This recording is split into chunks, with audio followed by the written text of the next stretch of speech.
The best argument against democracy is a 5-minute conversation with the average voter.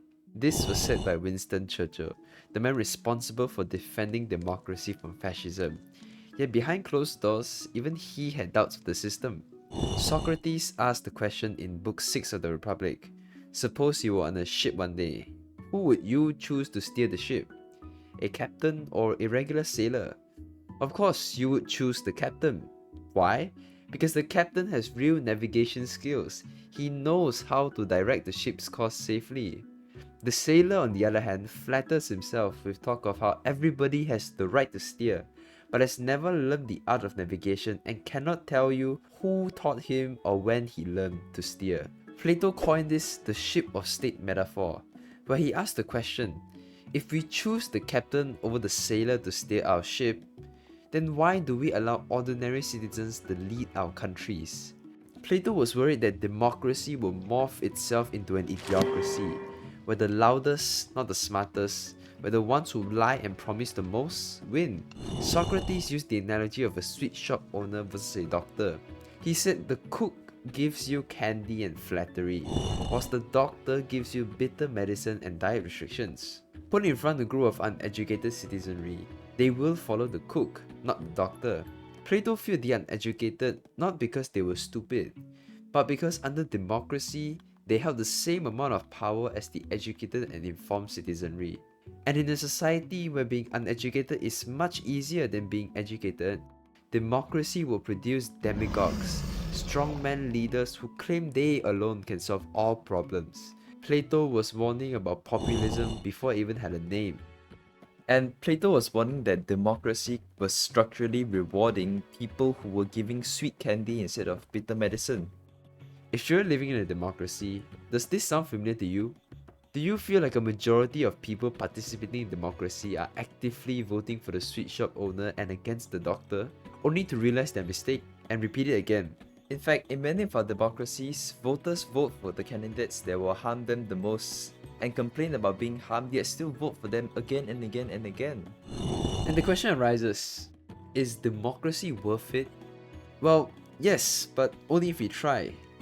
See, Winston Churchill saw the flaws of democracy, yet still so actively chose to fight for it. Not because he knew democracy was perfect, but because he knew it was better than every other system we had tried. Plato argued that because of democracy's flaws, we should have philosopher kings instead, benevolent men with absolute power who ruled over their states. Plato said these leaders could not be lovers of wisdom and lovers of falsehood at the same time, that they could make no wrong judgments. He said that some people were naturally unfit to govern, unfit to wield power, and unfit to be anything but a follower. Then you will soon observe whether a man is just and gentle or rude and unsociable. These are the signs which distinguish even in youth the philosophical nature from the unphilosophical. Does this sound like the path we want to go down? Just because democracy has flaws doesn't mean we should retreat to authoritarianism. In democracies, there is at least some way we can hold politicians to account. In autocracies, good luck spending the rest of your time in jail for counter-revolutionary treason. The lesson that should be learned from the flaws of democracies and indeed its failures is not that we should get rid of it, but to seek ways to improve it.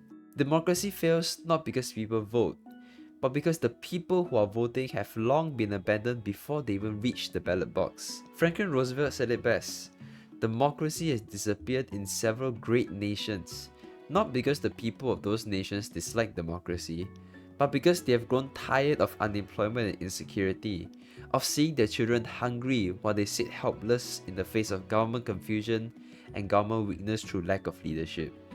Finally, in desperation, they choose to sacrifice liberty in hope of getting something to eat. I think we really need to realize the abstractness and immaterialistic nature of democracy. Democracy, whilst noble, cannot feed the hungry, cannot clothe the naked, and cannot house the homeless. Democracy cannot repay student debt, it cannot make prices go down. Democracy fails because politicians fail to address the material conditions which lead people to give up on it. Maybe I'm being idealistic, but I believe democracy itself as an idea isn't the problem. The problem is the state of our democracies. As FDR said, democracy cannot succeed unless those who express their choice are prepared to choose wisely. The real safeguard of democracy, therefore, is education. Whilst Plato and Socrates are right that an uneducated voting mass can and often do lead to the tyranny of the majority, their proposition of a philosopher king is no better. A system survives not because it has all the solutions laid out, but because it allows those solutions to be curated. Democracy is not a destination, it is a journey. The journey isn't easy, but no journey of reflection and self-correction is easy. Democracy is the best system we have, not because it is perfect, but because it allows us to fix its imperfections. Democracy is the best system we have because it gives a voice not to a small group of individuals, but to society as a whole. Democracy is worth fighting for because it is the only system that allows you, the common man, to do so. And that is why, even though democracy is full of flaws and contradictions, it is still worth it.